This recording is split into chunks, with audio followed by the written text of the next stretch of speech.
The greatest trick the devil ever pulled was convincing the world he didn't exist. This famous line reminds us how easily fear can hide in plain sight. For this special Halloween episode of Zumundous, we're peeling back the layers of legend and myth to find out just who or what the devil really is.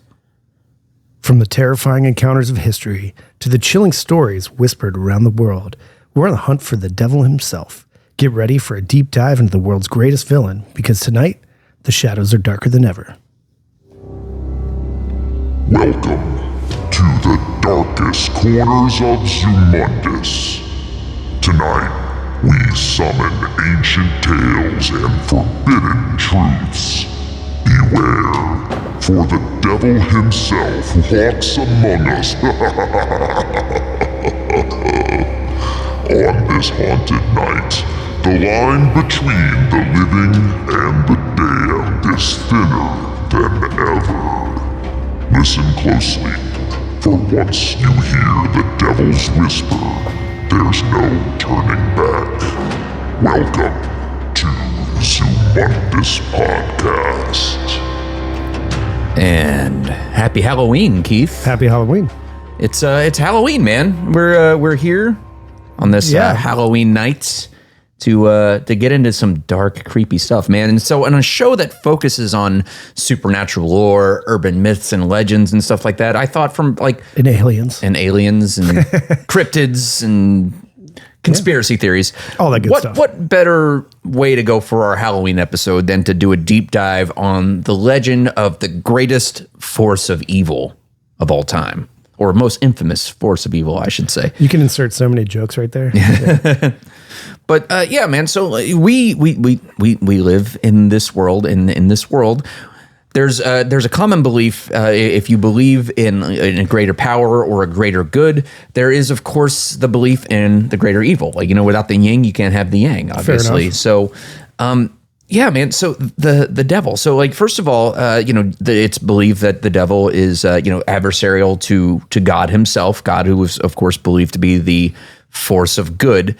So the first, I'm going to start by saying this. In earlier Jewish traditions, the name Satan actually translates to adversary in Hebrew. So he's adversarial to God. He is the adversary. So not initially portrayed as evil, but as a prosecuting angel in God's court. Now, this is of course seen in the book of Job, where Satan challenges the righteousness of Job and is permitted by God to test him. But, it depends on which version you read. I think, as I remember, as I grew up reading the Bible, it started as a conversation between God and the devil, where he just said, I can take your most righteous follower and turn him against you. And God's like, all right, bet. So that was the book of Job. Now, in Zechariah, Satan stands to accuse Joshua, the high priest, but is rebuked by the angel of the Lord.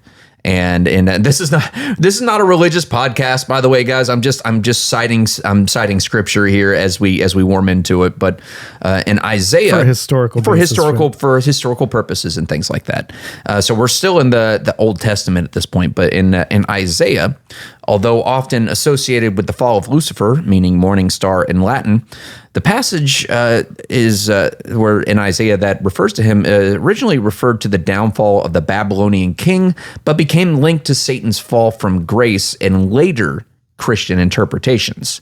So that's the Old Testament. Now we dive into the New Testament. Now in the New Testament, this is where we see the devil portrayed as the ultimate evil. And the New Testament emphasizes the devil as an embodiment of evil and the deceiver. So this is where the form of Lucifer kind of starts to take shape in our modern mythos, so to speak. In the book of Matthew, the devil tempts Jesus in the wilderness, offering him power in exchange for worship. And then, of course, in the book of Revelations, the devil, who is referred to as the dragon, Satan, and the deceiver, is cast out of heaven after a battle with the archangel Michael. And in Corinthians, the devil is described as masquerading as an angel of light, deceiving people. So that's the Old and New Testament. Now, when we go into the early Christian writings, the early church fathers helped form the image of the devil as a fallen angel rebelling against God due to his pride, Pride goes before a fall, as they say.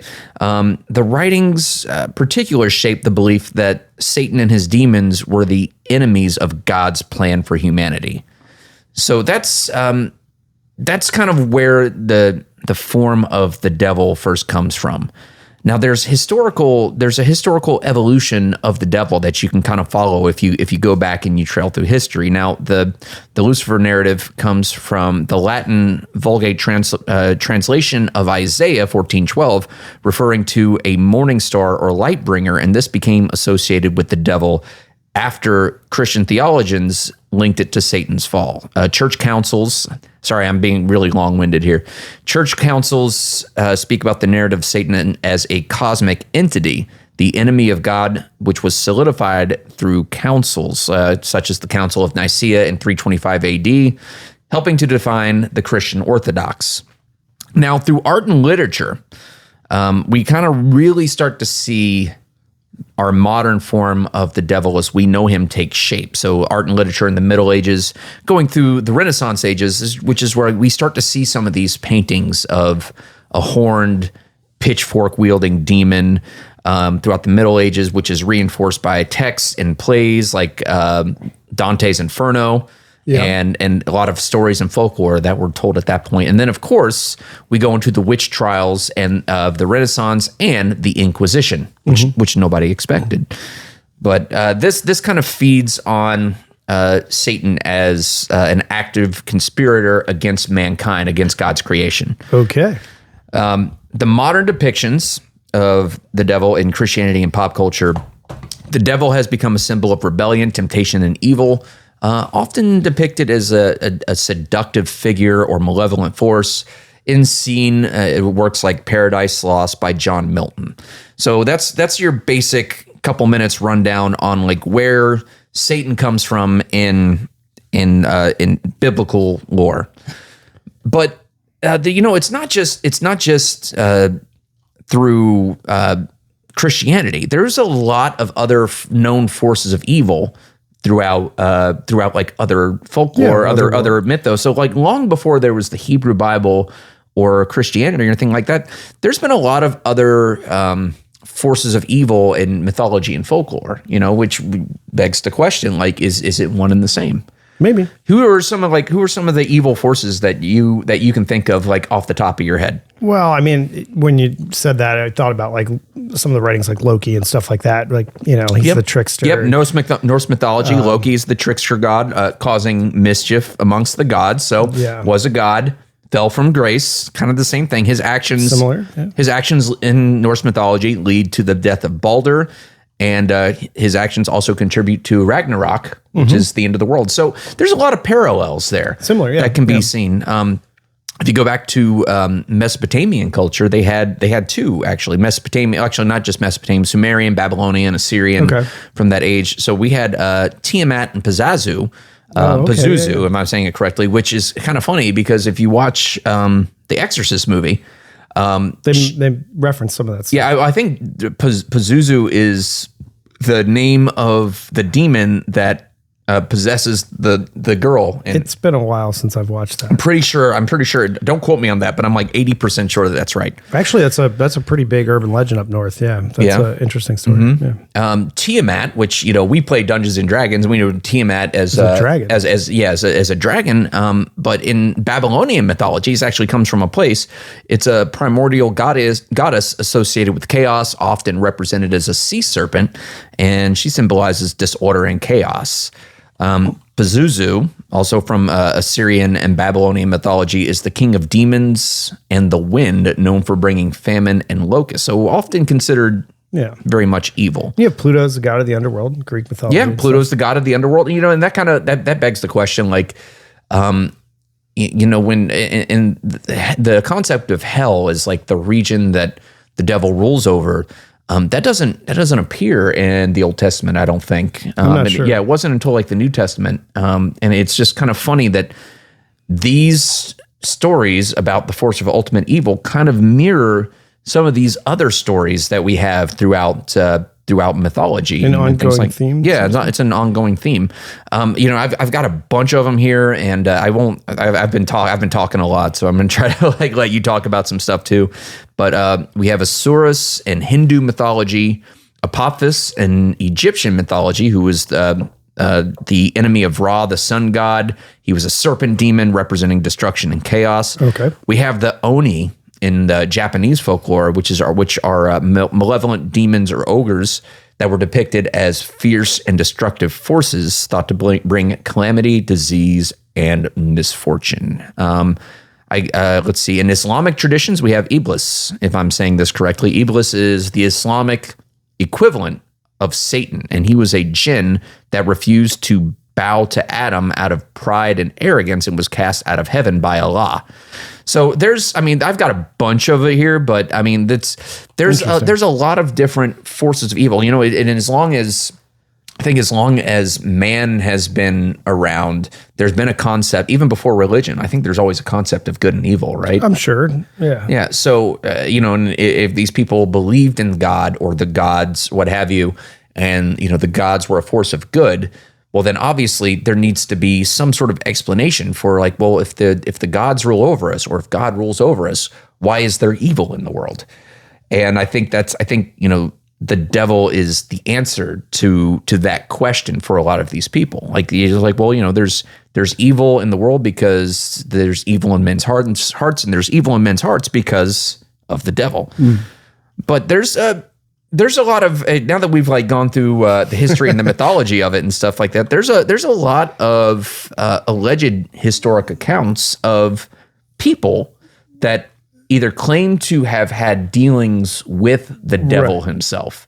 And this is where it gets really interesting, I think. And dealings with whether that's a run-in or an actual deal, so to speak, a bargain. There was a boy named Johnny in Georgia, I think, one time.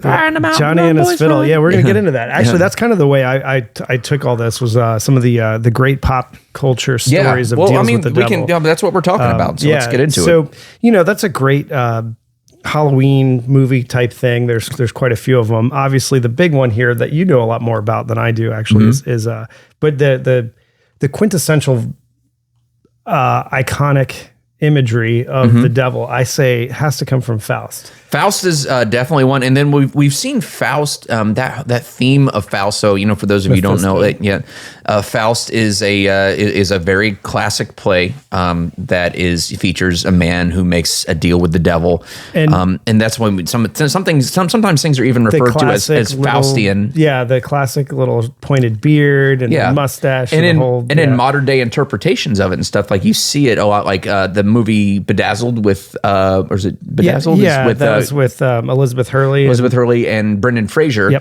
which is a modern day comic retelling of that. Mummy. He was. Also, there's a musical that I was in when I was in high school called Damn Yankees, very much a modern day Faust story with a baseball spin. Yeah, have you ever seen it's about an old guy who makes a deal with the devil and he becomes young and he goes to play for a baseball team. For the Yankees?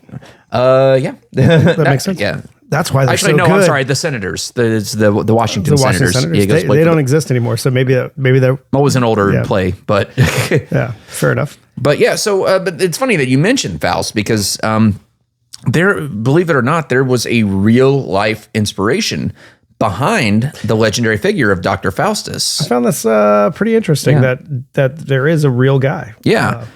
He was an alchemist and alleged magician, which in the 16th century, oh, look at my science. Holy shit, he's a wizard kind of thing. Right. Burn him.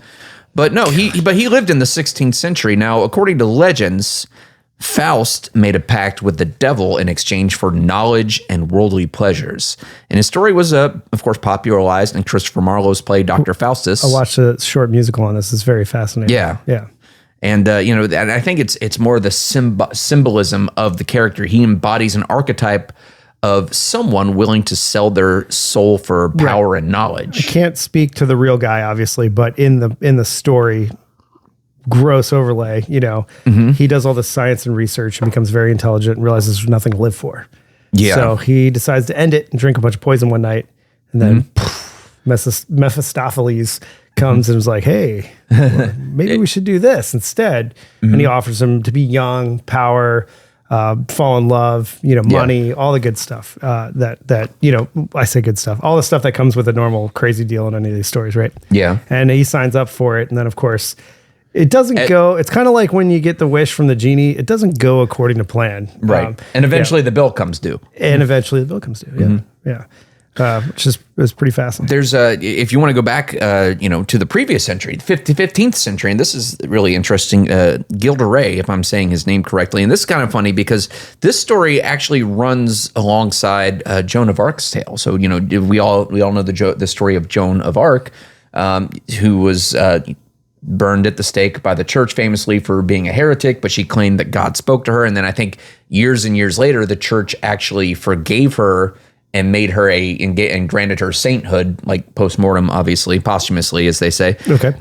But in the 15th century, there was a French nobleman and military leader named Gilderay who fought alongside Joan of Arc, and he later became infamous for his supposed involvement in occult practices. Oh, weird. So after Joan's death, Gil allegedly turned to alchemy and black magic, seeking wealth and power, very Faustian, and was said to have invoked demons and committed horrific crimes, including the murder of hundreds of children as part of his dark rituals.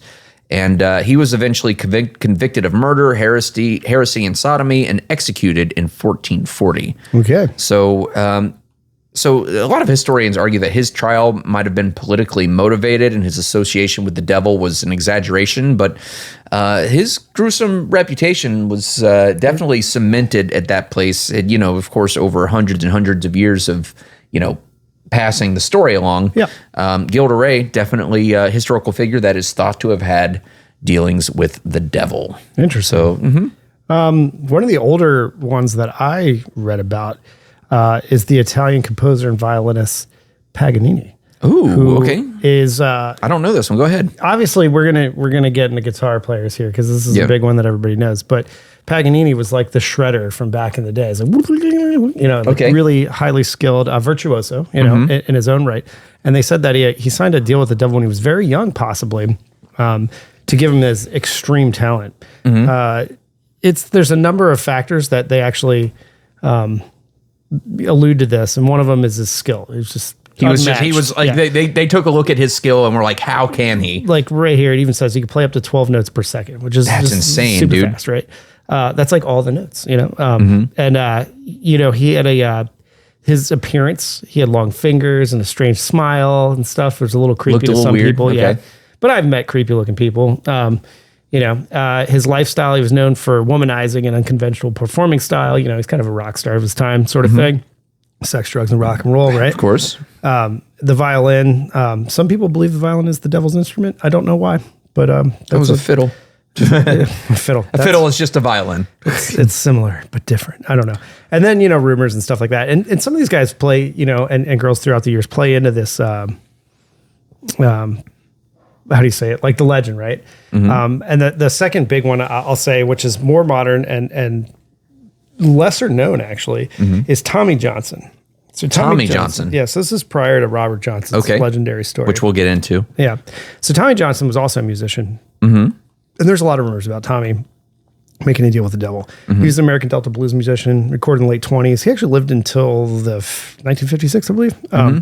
And he's really known for his voice. He had like a haunting style of voice. It's really like falsetto and stuff like that.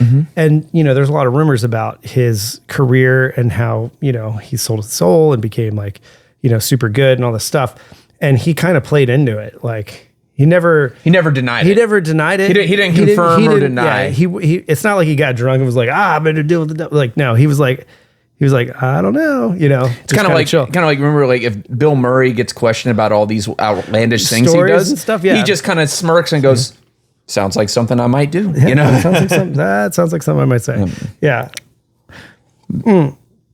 But with that, Tommy Johnson's story really leads into the story of Robert Johnson, which is Robert Leeward Johnson. He was born in 1911 and he passed away in 1938. also possibly the person who started the 27 Club as we know it in the music industry. Yeah. It's funny because maybe we should do an episode on the 27 Club because that's a wild one. There's a lot of people who passed away at the age of 27 in that industry. Like you got like Kurt Cobain and Janis Joplin. Was Winehouse part of that? I believe Jimi Hendrix was as well. Jimi Hendrix. Amy Winehouse. Yep. Yeah. That's crazy, man. Yeah. They're pretty wild stuff. I wonder if there's some significance to the number 27. I don't mean to get off the rails or anything, but anyways. It's pertinent to the story. So, Robert Johnson was also a Delta blues musician. You have some notes on this too, I do. Right? I do. And I'm going to come back to Robert Johnson, but I want to talk a little bit. Here's this one's dark. Okay. Do you know the story of the Blood Countess? No. Okay, so this is her name was hopefully I'm pronouncing it correctly, Elizabeth Bathory, Bathory, Bathory. So she was known as the Blood Countess, and she was a Hungarian noblewoman who lived in the 16th and 17th centuries. Now, far out. she was accused of torturing and killing hundreds of young girls and bathing in their blood to maintain her youth. So her extreme cruelty and fascination with blood led to rumors of a pact with the devil. So she was eventually arrested, tried, and imprisoned until her death. So she Sounds died. About right. She died in the cell, obviously. But some historians suggest that her crimes were exaggerated by her political enemies, because it sounds like almost like with the Gilda Ray. Like historians say that like it might be politically motivated, but always and politics is a dirty game. Always has been. So of course, if you want to persecute your political rival, you're just like, oh, look at all the terrible things they've done. And then I think like in the 16th and 17th century. Not any different. So, but we don't know, but this cemented her legacy as one of the most sadistic, murderous figures in history. Wow. So there's that one. Do you want to dive into Robert Johnson? This is probably one of the most famous ones. This is the funnest one too, I think. Yeah. Sure. Yeah. Let's talk about it. All right. So Robert Johnson, legendary American blues musician, Delta blues musician, blues musician. Mm-hmm. Considered one of the greatest guitarists of all time, and you're the musician out of the two of us. Look, I love Robert Johnson, but I will not say that he's the greatest guitar players in all time. I mean, just with the virtuosity that came afterwards. I mean, that would be that belongs to Weird Al Yankovic. There is he plays an accordion. There is a group of people that argue that all modern music is based off of the way Robert Johnson played. Okay. And that's kind of going into like 12-bar blues and stuff like that. Theoretically, it did exist a little bit around that time. It's probably a combination of people, right? That got it together. But he is attributed with like no pop music, no rock and roll, no rap, no anything that we listen to today without Robert Johnson, which is kind of an interesting tale, even though he wasn't very famous during his actual lifetime. Yeah, I mean, and that could also be kind of the double-edged sword of the pact he allegedly could have made with the devil. It's just like, yeah, you're going to be one of the greatest guitar players of all time. But you're not going to care. No one's going to care until after you're gone and your soul is mine. Well, people definitely cared during his lifetime. Of course. Because they said he played really well. They said he was horrible when he was young. From what I understand. But he really wanted to get better. And then there's a missing piece of his life where potentially he went down to the crossroads, which is a movie with Ralph Macchio, Randy Savage. I don't know. Ralph, oh yeah, I'm the Karate Kid. Ralph Macchio Savage. I never say his name right. Yeah. Ralph, if you're listening, I'm sorry. I love you and my cousin Vinny. Karate Kid, bro. But it's kind of funny. His alleged pact with the devil is become known as like one of the most famous myths in American music history. But they also say like he did things that were like musicians studied him like humans shouldn't be able to do that. Like what he's able to do shouldn't be able to do it. A lot of people who listen to his music originally thought it was two guitar players, just because he was holding a rhythm and kind of playing some melody at the same time. So it was definitely a different approach. But people have been reinventing that instrument specifically since its incarnation, and definitely in our lifetime. Like the guys coming out now, virtuoso is not even the thing. Like because obviously in the '80s, actually Steve Vai plays the devil's maybe not the devil, but the guy who actually guitar battles Ralph Macchio for his soul and all that stuff in the thing in the movie Crossroads in 1986. But he's a virtuoso. He's an amazing guitar player. Joe Satriani, all those guys, the shredders, as people would say. And then you have the people now that like Periphery, like Misha Mansour and those guys, which they're playing the instrument and Tosin Abasi in ways that people are like, wait, what? How are you doing all that at the same time? Some really talented musicians out there. Yeah. It's been reinvented a bunch of times in really good ways. I'm off on a tangent. Sorry. That's okay. But we got you Robert talking Johnson about music. Got into a whole style of music that was very different for the time and very entertaining, right? And he lived very poor, humble life, and he moved around a lot. And a lot of people say that's because the hellhounds were chasing him, constantly throughout his life because he made the pact. And when he ended up passing away, he didn't get famous until the 60s. Know how old he was when he died, right? 27. 27. Yeah. But you said that, though. But I said that. And, then he really influenced guys like Keith Richards, Robert Plant, several others. Even, Bob Dylan, all those guys listened to him back then. And they were like, whoa, this is different. And, the whole British blues thing, which came back to America, which is kind of funny, really, was sparked by some of this legend and everything, which is why there's always a lot of mysticism in some of those songs, especially early Led Zeppelin songs. Well, you could say even late. I mean, they're writing books based off, writing songs based off of books, i.e. like Lord of the Rings and stuff like that. It's mentioned in their music quite a few times. Right.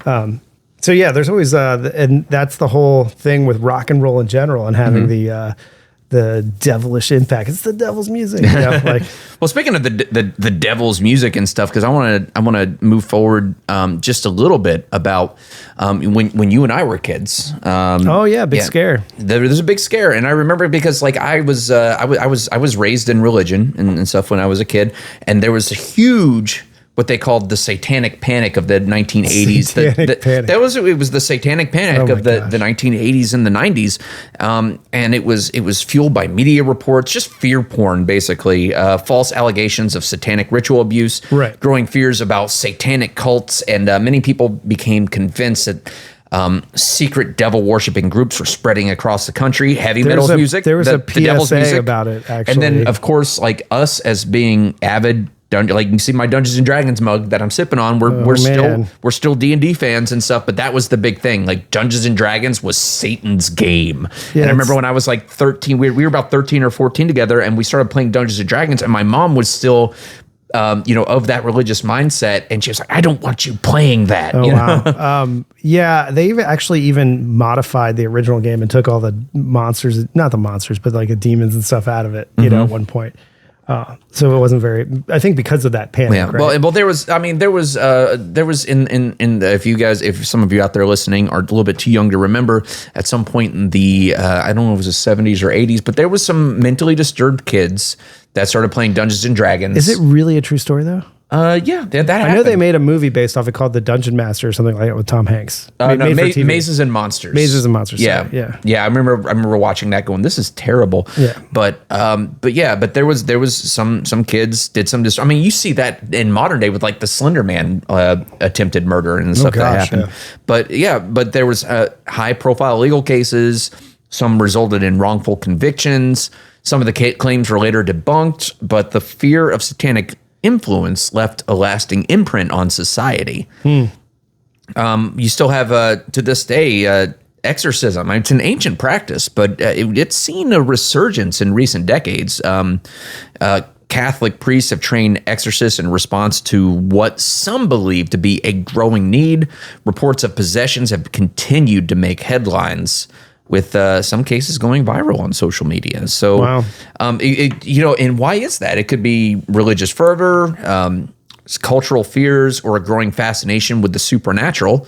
With like a couple of dumbasses sitting around on podcasts talking about this kind of stuff. Yeah. But films like The Exorcist and The Conjuring kind of help bring these stories back into the limelight, which could be feeding into modern anxieties. And I think as from a story writing perspective, anything that has like a religious undertone or overtone makes it scarier by default. So people write to that, right? Yeah. So obviously it's going to retain its popularity in culture. Yeah. Yeah. I mean, and then since you're speaking about culture, the devil has really kind of become a staple of pop culture, from Well, it's almost become there's a TV show, Lucifer. Like I watched a couple seasons of it. It's become a joke almost. I mean, heavily used in comics and movies and stuff like that, obviously. Yeah, I mean, like if you watch the show Lucifer, where the main character is Lucifer, he's more of a charming anti-hero rather than a force of evil. And these portrayals can sometimes seem to trivialize the idea of the ultimate evil, but they also reflect on our current struggle of moral ambiguity, I think. So, I mean, that's how I look at it. But even in less direct forms, evil can still manifest in forms of, conspiracy theories, secret cabals, ideas that there's shadowy figures pulling the strings from behind the scenes, like the lizard people. We should do we should do an episode on lizard people. They have to come up at some point. We got it. We got it. I mean, it's wacky, but we got to do an episode on it at some point. Yeah. So, a lot of these things are going to be entertaining like that. Mm-hmm. Yeah. So, whether through films, folklore, real life accounts, our fascination with evil, like just culturally, with evil, it continues culturally, and just serves as a reminder, as a struggle to comprehend and confront the darker sides of existence, or maybe that darkness within ourselves. Well, I mean, that's really, it's tough to deal with that. Right? Well, do you have any closing thoughts before we wrap? I don't know. It's, you got something that comes from such a scary background on the religious side to being like, a joke played by Dave Grohl in Tenacious D and the Pick of Destiny. So I sang that at karaoke last night. Oh my gosh. This is not. It's always going to be a theme, especially around Halloween. Mm-hmm. And you're always going to see that little kid that goes dressed as, the Faustian devil, Yeah, of course. Yeah, it's going to be hilarious. But yeah, I don't really have anything super extra to add. All right.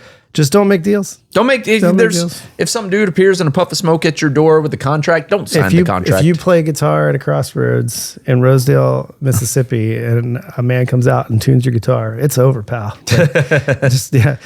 Well, guys, as you celebrate spooky season, just remember, like I said in the very beginning, the greatest trick the devil ever pulled was convincing the world he doesn't exist. So, happy Halloween, everybody. Happy Halloween. We'll see you in the next episode of Zumundous. Stay curious, stay skeptical, and as always, keep your flashlight handy.